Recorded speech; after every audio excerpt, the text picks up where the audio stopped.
Are you moving to Edmonton? Before you pack a single box, let me save you from 5 painfully real surprises that almost every newcomer runs into. From utility bills to winter driving, I've seen too many people learn this stuff the hard way, so let's make sure that you don't. Hey, what's going on, everybody? I am Tristan, your data-driven Edmonton realtor and the friend who reads the fine print before you fall in love with a home. I work with a lot of folks moving here from across the country, whether that's military families, professionals, and first-time buyers chasing affordability and space. And honestly, Edmonton has a ton going for it, but there are a few key things that I wish every new buyer knew before making the jump. So in this video, I'm walking you through 5 of the most common and costly surprises that people run into when they relocate here, plus how to sidestep them with clarity and confidence. If you're planning a move or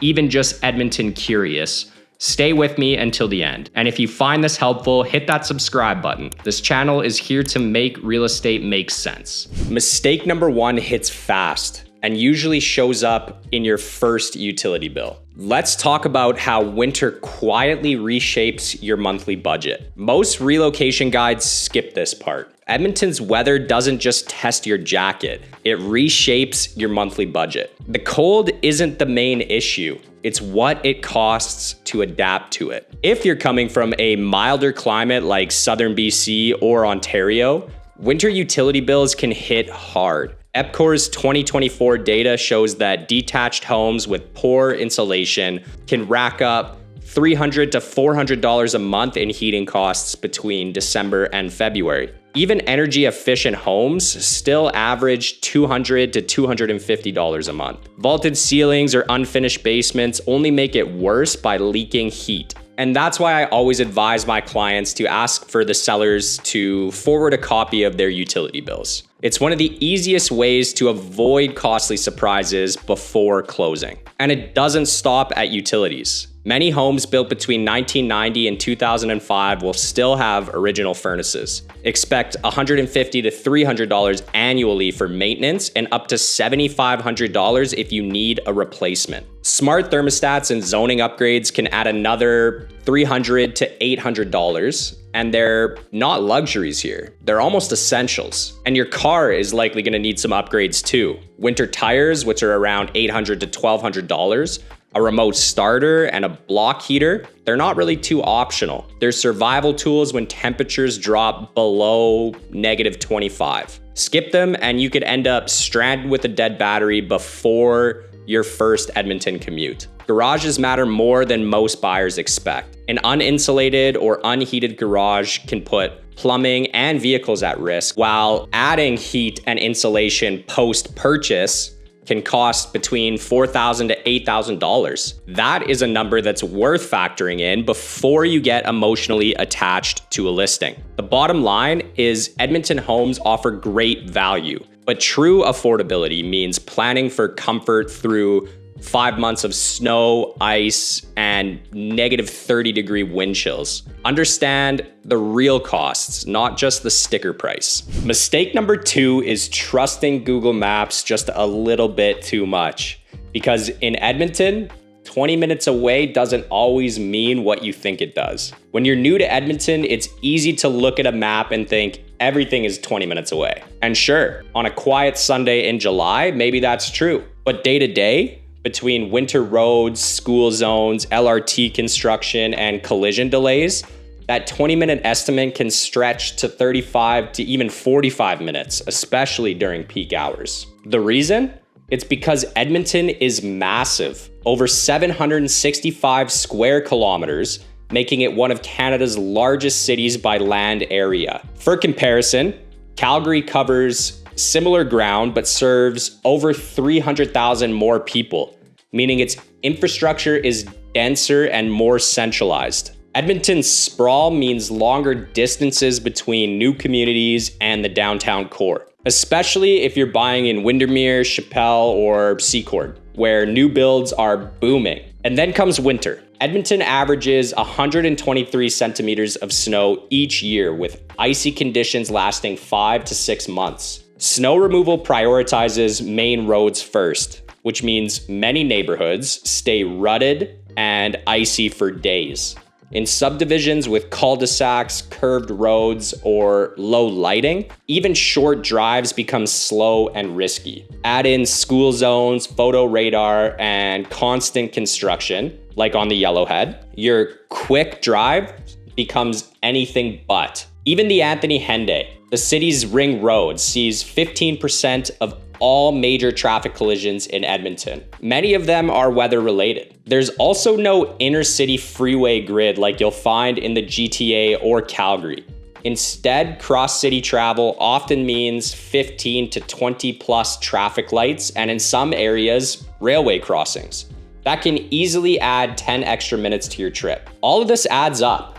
I've worked with relocation clients who bought their dream home only to sell within a few years because long commutes started wearing down family time and quality of life. Commute fatigue is one of the top reasons I see people relist, especially those that are unfamiliar with Edmonton's road rhythms. That's why I don't just send listings. I simulate commutes with my clients, factoring in real-world delays, school pickups, winter, and work hours. Picture this, you fall in love with a home that's in McConaughey, but then we take a look at what the commute time is really gonna be in the winter all the way to downtown.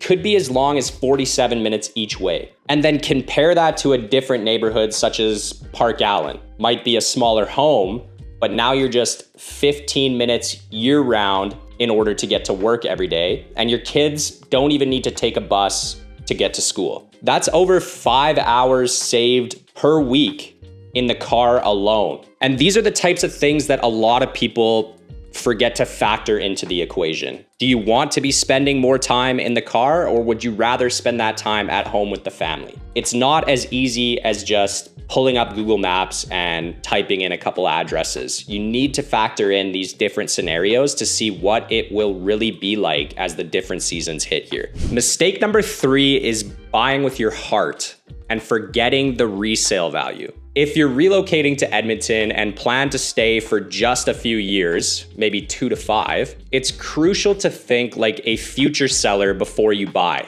That means evaluating not just how the home feels today, but how it will perform on the market when it's your turn to list. What many buyers overlook is that 2 homes with the same size, layout, and even finishings can have very different outcomes, purely based on the neighborhood dynamics. In Edmonton, it's not uncommon to see 10-year-old homes in one area sit on the market for 90 plus days, while nearly identical homes across the city sell in under a week. And often it comes down to 4 key factors: school zones, density planning, crime perception, and market saturation. Let's break that down. First, school zone desirability plays a huge role, especially for resale. Edmonton Public Schools publishes detailed attendance area maps, and properties that are located within catchments for high-performing schools tend to attract faster offers and higher sale to list price ratios. For young families, this is a non-negotiable.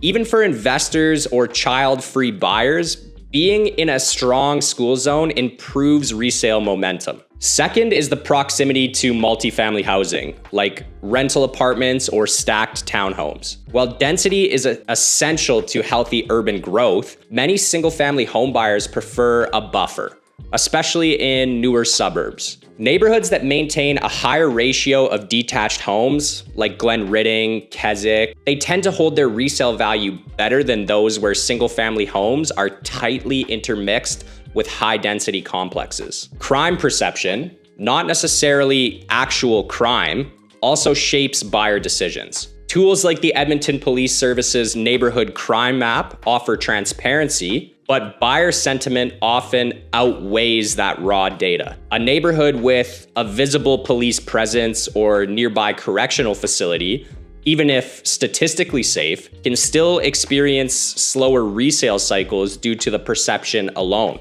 And lastly, inventory volume matters. If 5 nearly identical homes are listed on the same street, pricing power drops. Conversely, in communities with tight inventory, often the result of slower building permits or mature development, homes get snapped up faster and often with multiple offers. To put real numbers to it, according to MLS data from Q1 of 2024, homes in the Orchards sold 17% faster on average than comparable homes in Walker Lakes, despite having similar square footage, finishings, and build years. Why? Because the Orchard benefits from stronger school zoning, newer amenities, and lower active inventory, all of which drives buyer urgency. This is where working with a local agent who watches the days on market data weekly becomes a major advantage. Without that insight, it's easy to get pulled in by a beautiful home in a quiet cul-de-sac and miss the bigger picture of how it's going to perform when you're ready to sell. If you are thinking about moving to Edmonton, don't guess your way through it. The truth is, a lot of this math, from utility costs to commute time to neighborhood resale trends, isn't really that easy to Google. And missing just one piece can cost you thousands later. And if you're still unsure how all of this applies to your situation, then just reach out to me. I'll walk you through the process personally and help map out a plan that fits your commute, your comfort zone, and your long-term goals. Mistake number 4 is assuming that the sticker price tells the whole story. But in Edmonton, setup costs and property taxes can sneak up fast if you're not prepared. Many buyers relocating from BC or Ontario assume that Alberta's lower home prices mean lower monthly costs. But early homeownership in Edmonton comes with setup expenses that often get overlooked.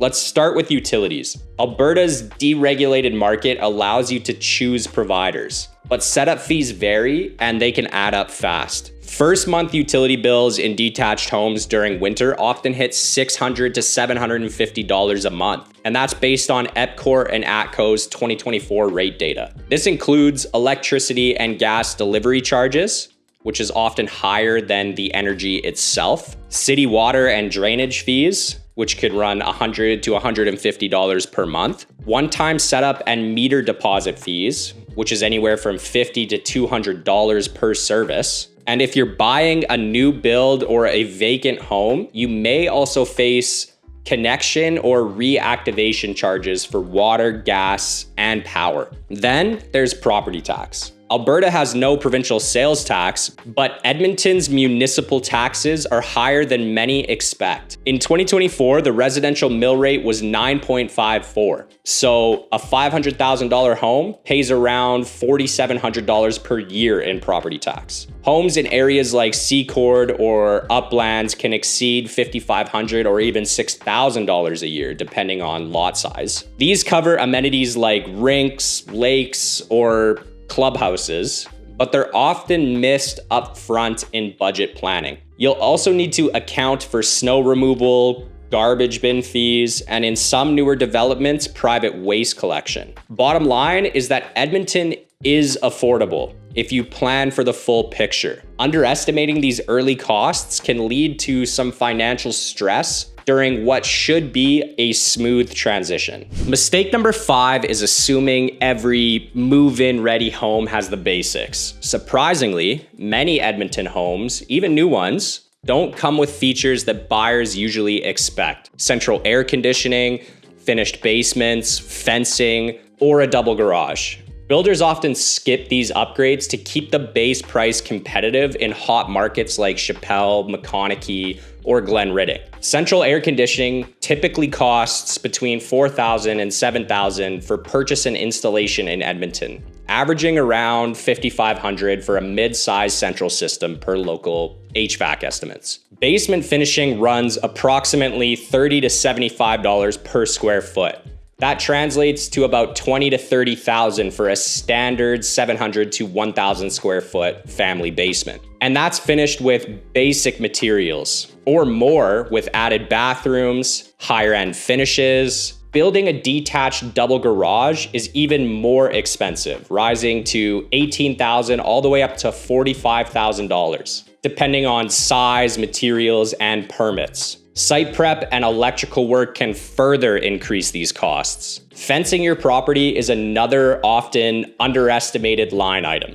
Lumber and labor in Edmonton average around $30 to $50 per linear foot, or about $3,000 to $5,000 for a typical yard, up to 150-foot perimeter. If buyers don't account for these costs up front, they will often hit budget limits after closing or delay projects indefinitely. That's why I make it a priority to ask relocation clients what needs to be move-in ready and what can be upgraded later. For some, missing AC is a non-negotiable in a July heat wave. Others are fine finishing the basement later, especially if it means getting into the home sooner. These decisions aren't just about square footage, they're about protecting your comfort, your time, and your wallet, especially during the chaos of a cross-country move. All right, those are the 5 things that I wish every buyer knew before relocating to Edmonton. If you made it this far, you're already ahead of the game. Because moving across provinces isn't just about finding a house.